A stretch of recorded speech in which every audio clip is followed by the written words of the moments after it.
अस्सलाम वालेकुम नाज़रीन। KP के वज़ीर आला अली अमीन गंडापुर साहब इस्लामाबाद की इंसदाद दहशतगर्दी की अदालत में पेश हुए।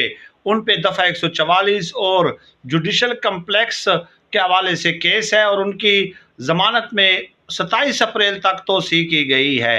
आप अंदाज़ा लगा लीजिए कि एक वज़ीर आला बजाय इसके कि वो अपने काम पे फोकस करे, अपने काम पे ध्यान दें, वो अदालतों के चक्कर काट रहा है। चुनाचे इस पेशी के बाद उन्होंने मीडिया से गुफ्तगू की और कहा कि इमरान खान साहब मेरे लीडर हैं।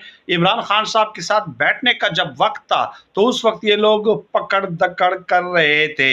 और इसके अलावा उन्होंने कहा कि इस्तीफ़ा मेरी टेबल पे मौजूद है, अवाम ने हमें मैंडेट दिया है काम करने के लिए, डिलीवर करने के लिए। मैं वज़ीर आला हूँ, मेरी एक अथॉरिटी और रिट होनी चाहिए, और मेरी अगर अथॉरिटी और रिट ना हुई तो मैं इस एक शर्त पे इस्तीफ़ा भी दे दूंगा, लेकिन ये